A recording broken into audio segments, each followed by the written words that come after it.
Oh, wait, almost forgot. Can't be too safe. Ahem. The Deadpool movies have run-of-the-mill plots and rely on Family Guy humor. Friendship is Magic went downhill after Season 5. Season 16 of Red vs. Blue is the worst mistake Rooster Teeth made since Sex Swing. Phew. Alright then, let's do this. Welcome back to every episode of Death Battle reviewed in 10 words or less. I'll be honest, last season was pretty disappointing. Sure, there were a few high-scoring episodes, but most of them were ones that I liked more on a personal level that a majority of people wouldn't get the most enjoyment out of due to not being familiar with the respective franchises. The best episodes, in my opinion, are ones that anyone can enjoy, regardless of affiliation. So, while I liked quite a few episodes from Season 3, there aren't a whole lot I'd consider objective classics, other than Hulk vs. Doomsday. Does Season 4 remedy that? Well, kind of. For starters, the frequency of 3D fights is far less ridiculous, so we did get an improvement in that department for the most part. Taurian even got an assistant named Jerome, who I'm sure definitely did wonders in lightening the load for our 3D Messiah. And because the season started sooner, we now get to look at 16 episodes instead of 14, a trend that would continue until Season 7. But like I've stated before, quantity does not equal quality, and this season is all over the place in that regard. Season 4 has some of this show's highest highs, lowest lows, and mehest mehs. So let's see what I mean by reviewing every episode of this season in 10 words or less. Ready? Go!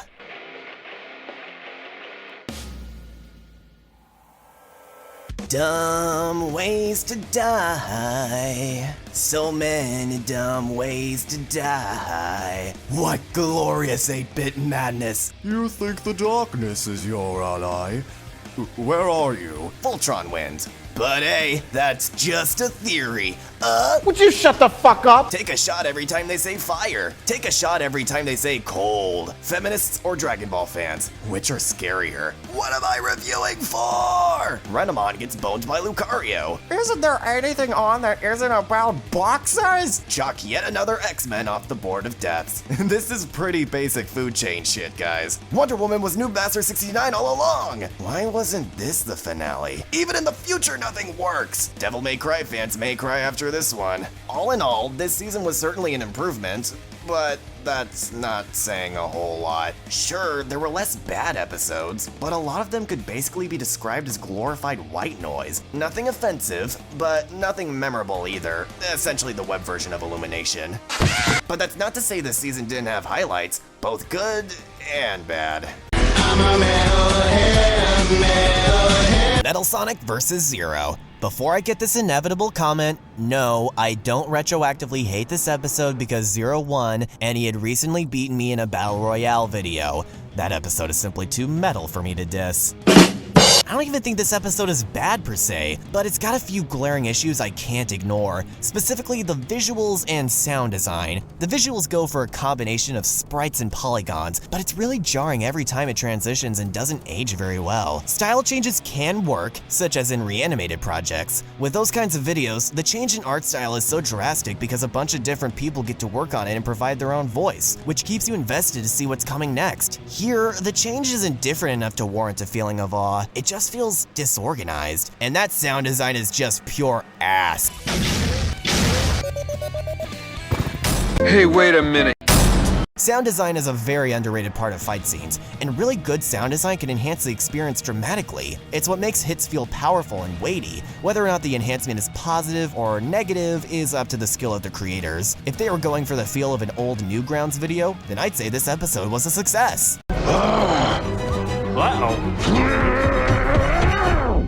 Really? You know what, Boomstick? You're fucking weird. SubZero vs. Glacius. What happened, Death Battle? Your Mortal Kombat episodes used to be so freaking good, but between this and Cammy vs. Sonya, I'm starting to think you guys are losing your touch with this franchise. It can't be because of the sprite work, because Thor vs. Raiden still holds up to this day. I think what makes this episode feel lacking is the use of background. Not only does it look cheap, but at this point, Death Battle has evolved so far beyond these static fights that are limited to side-scrolling planes. Compare this episode to the one which came out directly before it, Natsu vs. Ace. That one is so much more dynamic and has way more elements working in tandem, and the 3D background allows for this creative freedom. The custom voice acting helps too, but that's just me. Also, more minigame feats.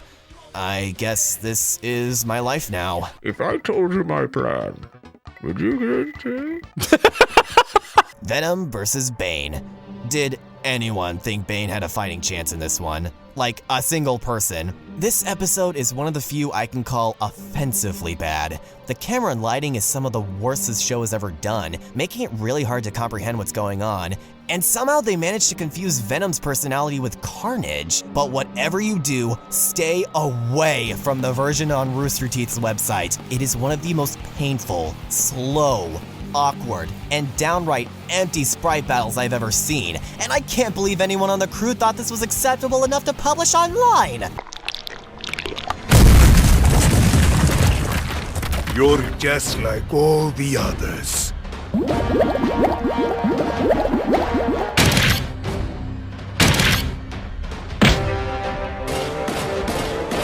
Broken.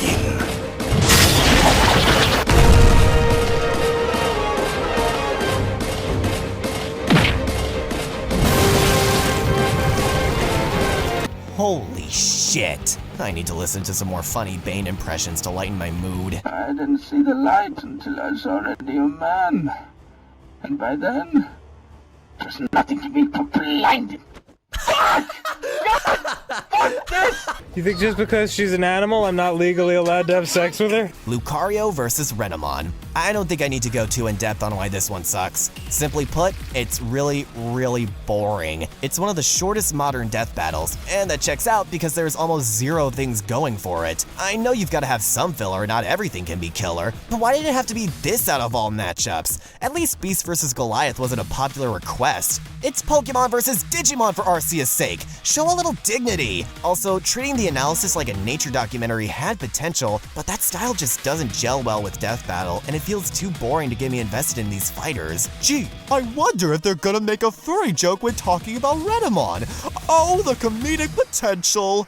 Back hurts from these goddamn breast implants. Lara Croft versus Nathan Drake. I despised this episode when it came out, and I know it wasn't because of the show's format change, because I still despise the episode today. Laura's model was alright, but Jesus God, look how they massacred my boy! I'm also not in love with his voice either. Gianni seems to be more suited to playing intimidating, larger-than-life villains, and his voice doesn't really fit Nate in my opinion. Wait a minute, I just realized he and I have the same name. Nathan's model and voice are one thing, but what's more, this episode has plot holes. Yeah, a death battle with plot holes. That sounds silly, right? Like, how could you possibly fuck up a story that badly when there's no story to begin with? Ooh, actually, this will be a good chance to test out my Mr. Plinkett impression. Why did Laura let Nathan get out his gun despite having him at gunpoint already? Why did Laura say, "Do you know what you've done?" when she was the one who shot the relic off the stand? How did Laura get out of the chasm and catch up to Nathan? How did Nathan not get seriously injured in that car crash? How did Nathan get the helicopter to start? Does he know how to fly one? And since when does Nathan Drake, one of the coolest treasure hunters since Indiana Jones, try to retreat? I don't walk away. Since when does anyone retreat in Death Battle? Were we supposed to think he could have gotten away? That's stupid. This is Death Battle. Everybody knows that all episodes are supposed to end in some form of bloodshed. Hey, wait a minute. I honestly don't know how this episode could get worse. Oh my god! I think most of us can agree that the helicopter blade was one of the most unceremoniously bullshit deaths in this show, period. I don't care if it's supposed to be a metaphor for his luck running out, it's stupid and insulting. At least Monty was decent as Laura. Despite the negativity, there is still plenty to be positive about. In fact, this season manages to have a handful of masterpieces that I still rewatch to this day. But first, a quick honorable mention in the form of Power Rangers vs. Voltron. This may have been the biggest fight this show has done at the time. Not only were the robots huge, but each one had its own ensemble cast played by a bunch of great YouTubers. My personal favorites include Team 4-Star, obviously, and PB and Jeff. I'm normally not all that excited by kaiju fights, which is why Godzilla vs. Gamera and Tigerzord vs. Epion have lower scores, since I much prefer intimate close-quarters combat. But this one always gets my adrenaline flowing thanks to the exciting abilities, great performances, and kick-ass music.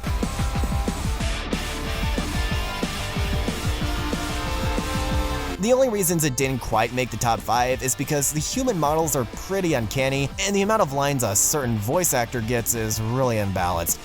Matt Pat. Form-spinning laser blades! Game theory, is Crash Bandicoot's mask actually flanked from Ed, Edd n Eddy? Well, then again, as hard as we are on this guy with the memes, he did have easily the coolest line in the episode. Give him covering fire! With what? Everything!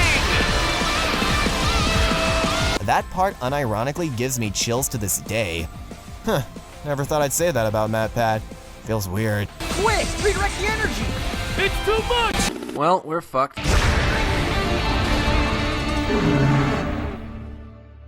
Mama, another gator got in the house. Another gator? Give me that shovel! Scrooge McDuck versus Shovel Knight. It's pretty hard for pixel battles to stand out in this show. I mean, there's so many of them, which I totally get given they're cheaper and quicker to make than 3D or hand-drawn stuff, so it's understandable when most fall under the radar. Not this one, though. This is one of the few fights I can think of where using the 8-bit style was mandatory. There are so many wonderful nods to the NES era of gaming with the use of sound design and visuals, and it's super fitting for a character with one of the best licensed games on the NES and another one heavily inspired by the era. Sure, Shovel Knight is a little flanderized, and he wrecks Scrooge's shit for most of the battle with the same combo over and over again. Do it again. Do it again. Do it again. Infinite dagger! Do it again. But I can look past that here due to the style as well as one of the most brutal deaths this show has seen. And don't worry, Boomstick, you're not the only superhero who had an unfortunate catchphrase like prepare to get raked. Open wide, kids, cause I'm gonna grape you in the mouth! He's going to what them in the mouth? He's gonna grape them. He's going to grape them. Yeah, in the mouth. We'll be there. A wink and a smile and a great old time. Smokey Bear versus McGruff the Crime Dog. Yeah, it's one of the jokiest battles out there, but this is the first hand-drawn episode the show ever did, and I just think it's funny, alright? The bear pun competition was a great running gag, seeing these PSA mascots get treated seriously as warriors is hilarious, and it even has two of the greatest Chris's in entertainment. No. Nuh-uh. Getting warmer. Okay, now you're just messing with me. That's it. The only way it could have been better was if they got Jim Cummings or Frank Welker as Smokey. I love that 90s ad so freaking much. Dignity is a finite thing in the realm of advertisement. Must have been dark times, those 90s. Remember, kids, it's important not to judge a book by its cover. Otherwise, you might get smashed to a bloody paste by a kaiju-sized PSA mascot.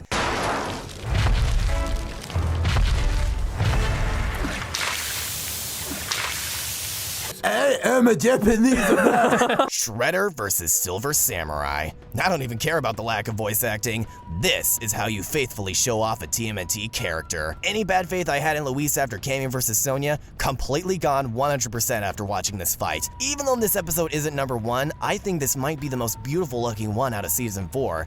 Yes, there is a way to take violent murder and turn it into beauty. It's all about the use of colors, lighting, and mood that makes death and violence feel like art, such as with Elfin Lied, Kill Bill, or Logan. This fast-paced classic battle of ninja on samurai action is a sight to behold, forcing viewers to ask the question, who will get the first hit in? An element that most death battles don't deal with. And would you look at that, this fight actually feels fast. Where were you on that one, guys? I love how back and forth it is and how it feels like one strike is all it takes. But then Shredder gets stabbed and he's all like, oh yeah, Super Shredder. And Silver's all like, oh shit, Super Shredder.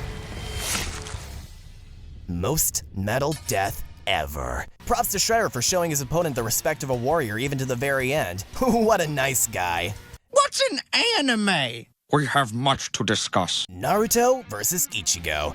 I am by no means a huge anime fan. Sure, I love the ones I've seen, Dragon Ball Z, Death Note, and Full Metal Alchemist to name a few, but I'm as casual as you can get in that department. Even so, I have to recognize a masterpiece when I see one. This feels like the most complete and cinematic episode of the show since Goku vs. Superman, an episode so good that I've essentially been using it as a benchmark for everything that came after. Is it as good as Goku vs. Superman? In this case, without question. This is the first episode to start including tabs in the top right corners of the screen, a little box that provides information for those more nuanced in the art of versus debating. It's a fantastic inclusion that answers the questions of those who care, while still maintaining the show's pacing for those newer to the crowd crowd that are more interested in being entertained. As a member of the Versus community, I have to give this episode a great deal of credit for the amount of excruciating detail it goes into for easily the most important fight of the season. Which begs the question, why on earth was this one not the season finale? It certainly feels more deserving than Sephiroth vs. Virgil, which is still a great episode. Finales should be episodes that have a special deep significance to the community. Whether it's a battle of titans from the East and West, one of the most popular video game franchise rivalries, and, one that throws logic to the wind, I guess? Sephiroth vs. Virgil, as fun as it is, doesn't do that for me, unfortunately, whereas this one does so in stride. Don M. Bennett does an amazing Naruto voice, and Adam Park is nearly identical to Johnny Young Bosch. In fact, almost too identical. You don't think... Nah, he couldn't have. That'd be crazy. The fight has so much going on all at once, doing its best to showcase as much of these fighters' abilities as budget constraints can allow. How is this one not number one, you may ask? Well, the saturation can be a bit much, and sometimes the action can feel a little too fast-paced with not much room to breathe. One might even call it dense. Every single image has so many things going on. Regardless, this episode is exciting, faithful, beautiful, and dare I say it, epic. I'm going to punch your face. In the face. Balrog vs. TJ Combo. In a season full of robots, talking animals, ninjas, superheroes, and straight-up gods, this episode was a really nice change of pace by taking a much more grounded approach. A battle of who can punch harder. It doesn't get any more basic than that, and these guys do everything they can with that premise. Odds are this fight would have been pretty uneventful had it been sprites, but it wasn't. 3D is at its best on this show when the combatants have a more direct method of combat. And that's why episodes like Thor vs. Wonder Woman don't work for me. It simply had far too much going on at a time when the technology just wasn't there yet, making it look unfinished and sloppy. But this might just be one of the most realistic episodes in the entire show. A no-frills, honest-to-God, straight-up boxing match. Simplicity is key to making a 3D fight memorable because it gives opportunity to focus on the choreography, expressions, and most of all, camera work. I love that the announcer himself gets to have his own character here, giving Chris Guerrero more to work with than just 2 words. Incredible! Out of nowhere, ball rush the first of all. Moving into round 2. I think this is too close to call.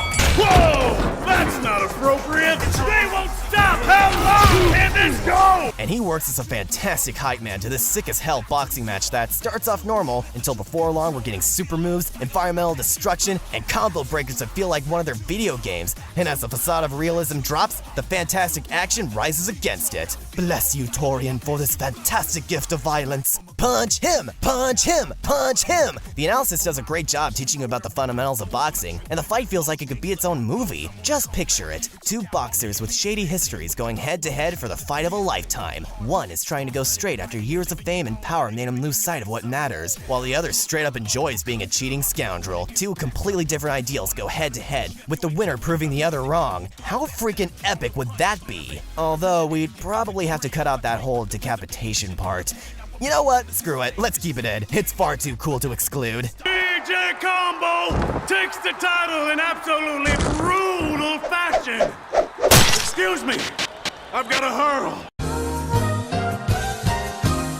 Thank you all so much for watching. What are your favorites and least favorites? Have any disagreements? Leave your thoughts down below in the comments. As for if I'm going to keep doing this series, I don't know honestly. After looking back, there's been a distressing number of episodes that range from meh to abysmal, and a lot of this show just isn't as good as I remember looking back. Sure, Season 2 holds up, and there have been plenty of masterpieces, but all this recent disappointment is a little disheartening, and it's left me wondering, do I really love this show? I don't know, maybe Season 5 can turn things around. What happens in that one again?